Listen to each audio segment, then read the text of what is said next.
I'm Rob Kall. I'm publisher of opednews.com, host of Bottom Up Radio, available on Pacifica Radio Network and Progressive Radio Network, iTunes, and Stitcher. And I'm the author of the book, The Bottom Up Revolution.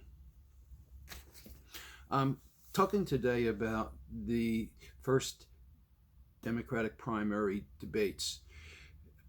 After watching mainstream media commentators basically sell centrist candidates, I really felt it's important that there's another voice that describes a different way of looking at things. I went in looking at a couple of candidates who I liked. My first is Bernie Sanders. I also like Tulsi Gabbard, and I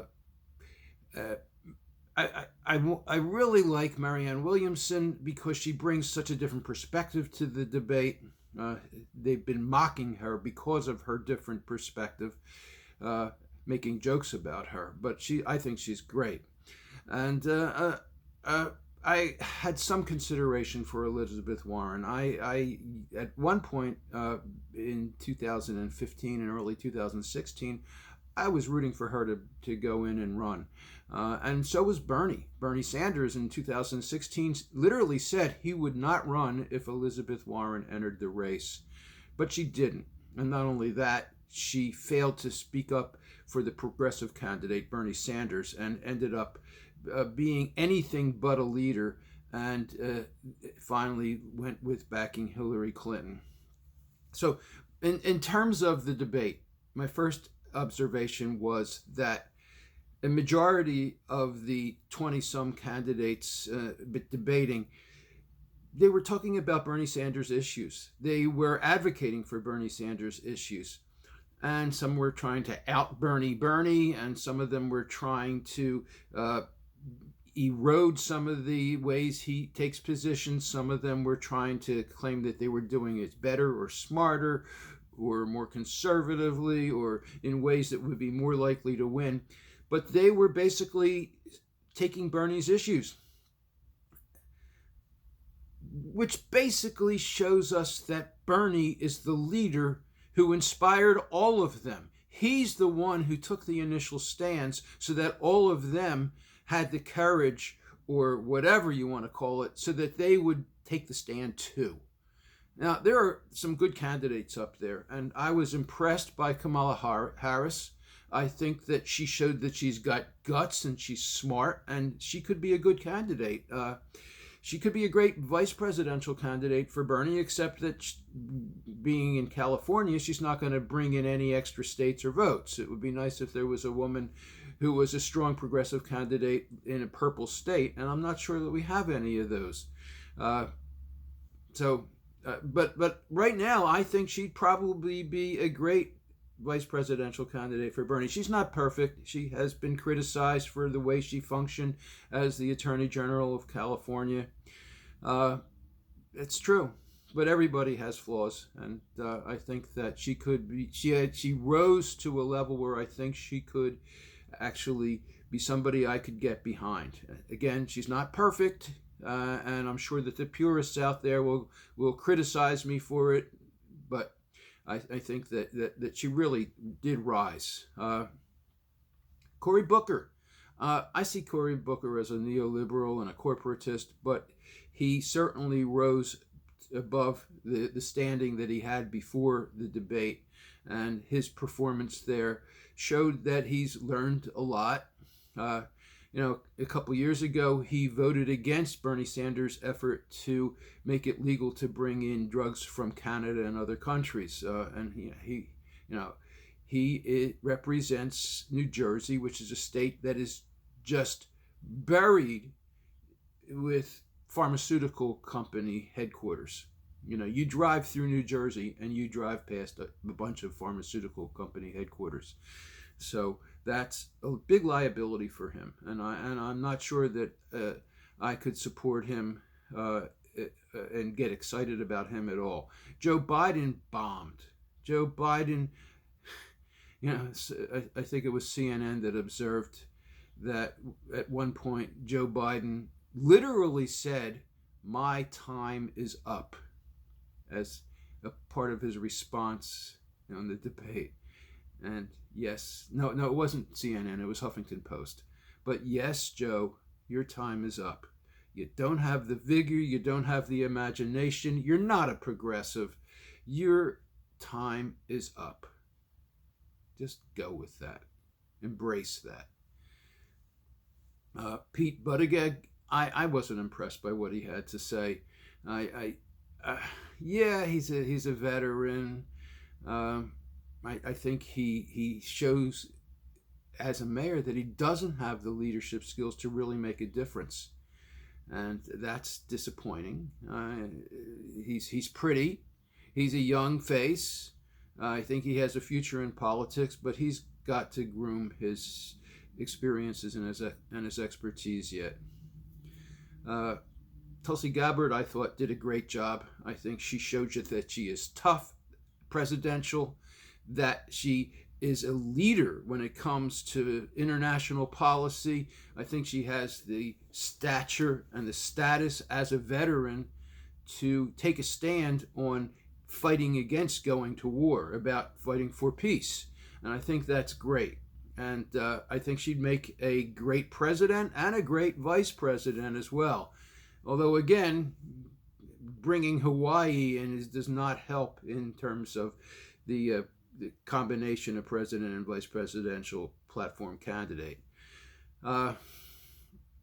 Andrew Yang, he really didn't have any chance to say much at all. And I loved that he didn't wear a tie. I thought that was great. I think that 21st century power is a very different kind of power, and one way to stand up to the old top-down power that exists and that Bernie talks about fighting is to break some rules, and I think it was great that Yang did that. I'm not sure that he got across his message about giving everybody an income. I think that could be a great idea, and they ask about how it's going to pay for itself. You give people who are living month to month or week to week a regular chunk of change, they're going to spend it. They're going to put it out into the community. It's going to go to local communities. It's going to go to local businesses. It's going to go into local taxes. It could even be possible to make the money be given out in chits or in a way so that it reaches local community, so that it can't be used, let's say, on Amazon or for big central platforms. We have to think in bottom-up local ways of how to, if you're going to put out money of any kind, you need to think about bottom-up ways to enabling that money to do the most good. Barack Obama did that with his Cash for Clunkers program, where he put out a lot of money to help the auto industry, but the auto industry didn't just get the money. The money had to come in by people going in, making trades, and getting cars. That's a bottom-up way of thinking about distributing big amounts of money, and that's what we need to be looking at. Now, you have MSNBC, a neoliberal hack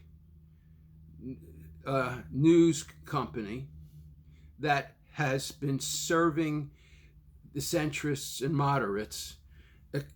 MSNBC is owned by Comcast, which the owner or the CEO of Comcast held the first fundraising party for Joe Biden. So you know where they're coming from.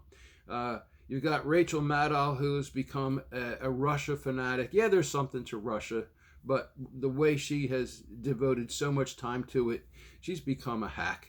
And a big disappointment. I used to like her years ago, but since the way she handled the 2016 elections, the way MSNBC did, I don't have much respect for her anymore at all. But of course, she went for the jugular with Bernie, accusing him of opposing gun reform, and he indignantly replied that he certainly did support gun reform, and he did as early as 1988 when he ran on a policy of making it illegal for assault weapons. So, you look at the mainstream media, and over again, what you see is them supporting these centrist candidates that are the favorites of the DNC and of corporations. And I think it's another picture altogether. I think Bernie did fabulously. I think Biden bombed.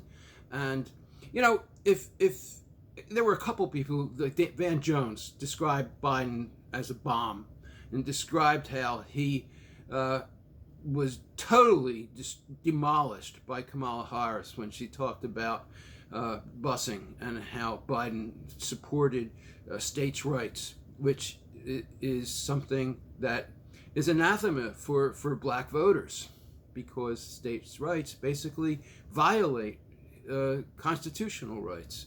So, let's hope that the people listen more to Van Jones than to some of the other hacks who are basically spokesmen for Biden that are saying how wonderful Biden did, or that he'll just walk away with no problems. We should be having more debates. The next one is in September. That's too far off. There should be one every month at least. The election is going to be pretty much decided by Super Tuesday in March. And we need to have as much conversation as possible. And it's really important to do that. I am happy, and I do give the DNC credit for allowing 20 candidates to get on the debate stage. I think that was a really good thing. I appreciate that they did it by using bottom-up criteria. They based it on getting poll support and getting a minimum number of donations, 65,000 donations. The next debate, they're going to need to have 135,000 donations, and I think that it's going to be a challenge for some of the candidates. I think that if a handful of them are not going to get there. But I do believe that a good number of them will get there, and I think that Tulsi Gabbard will get there. I think Marianne Williamson will get there, which is to the chagrin of so many pundits and pollsters and who are only want to see red meat candidates who are wanting to talk about the most common issues. And one observation was that it's not just coming up with policy that's going to win this election. And that was a criticism of Elizabeth Warren and Bernie Sanders. I think it's true for Warren. I don't think that she brings the heart and the passion to it. I don't think that she has the toughness either. I think that she was really hit hard, even though it's one of those nonsense kind of things. I think that she's been hit hard where it matters. This election is going to be won by the candidate who brings in the most independents and the Democrats who voted for Trump before, who are disgusted with him. And so it's not a matter of getting to the regular Democrats. We're talking about the general now. And so I think that her polling does not look good against Trump. The two candidates who are standing strong against Trump are Joe Biden and Bernie Sanders. And I think the next time we're going to see that Biden drops in the polls against Trump. And Bernie has taken strong stands. Bernie is basically saying, you got to have the courage. You got to have the courage. You got to have the guts to stand up to the corporations, to stand up to Wall Street, to stand up to big pharma and big energy. And that's what we need to have. And I think his integrity and his courage and his willingness to speak out against those is something that is going to resonate with people. So there's a lot of time to go. We need a lot that we have to work on. I so far, I've given to 4 candidates. And I also, Mike Gravel was not on the stand, and I'm not sure I would have given to him again, because it's really turning out that he's got a couple of 20-somethings doing his tweeting for him, but which is unfortunate. I really like Mike Gravel. I had him on a guest on my show before, and he's a great guy and an American hero for reading the Pentagon Papers into the Senate record when he was the senator from Alaska.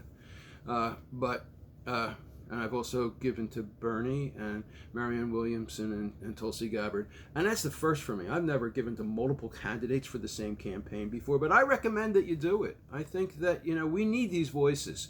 We need to have them.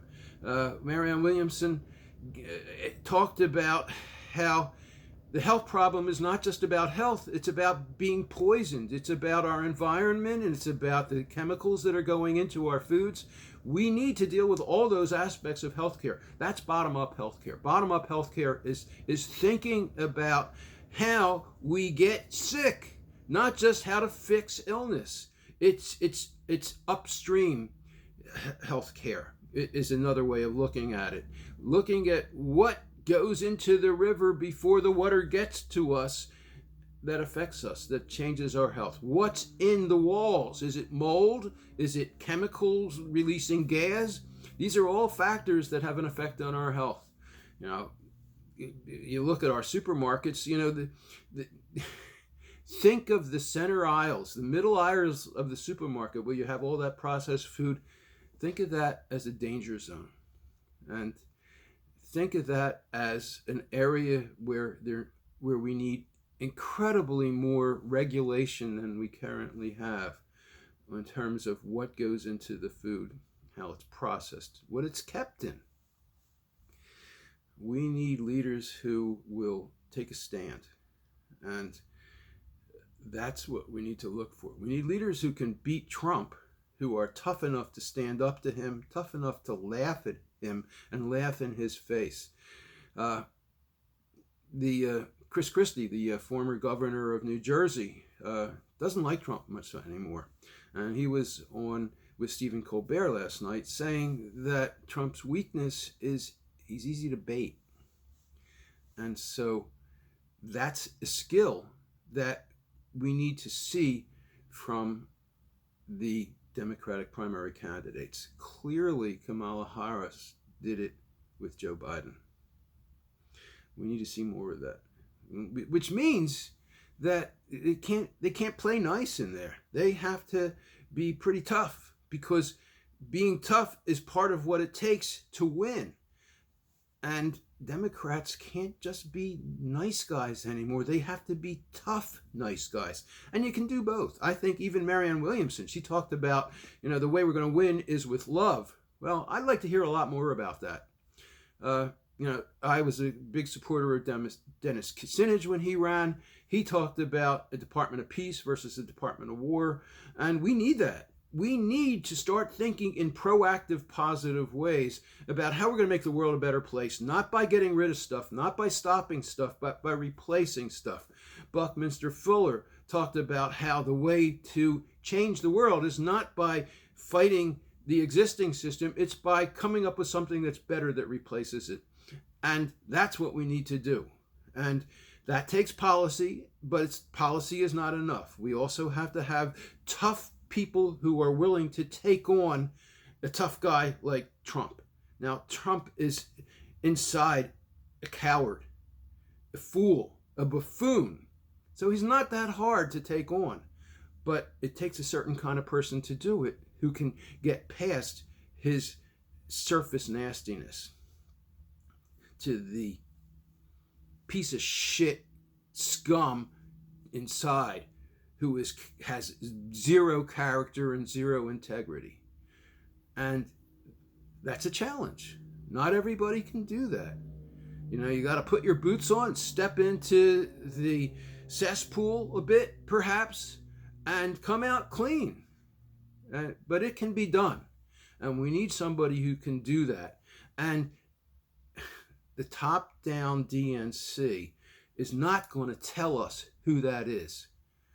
And it's really sad that we have so many authoritarian people. Authoritarians, there's two kinds of authoritarians. there are the tiny percentage of people who tell people what to do, and then there are the 99.9% of authoritarian people who go, please tell me what to do. I need you to tell me and give me instructions. We need to be an electorate that thinks, that makes up its mind, that decides how we do things. We can't depend upon the DNC to tell us. We can't depend upon superdelegates to tell us. Superdelegates are a curse on democracy. Superdelegates are an insult to democracy, and the DNC should get rid of them entirely. I can see how elected officials could get a voice. Give them, but they get those voices. They get on TV. They get on the news. They have a chance to be on panels. That's the power that they should have. They've earned that, okay.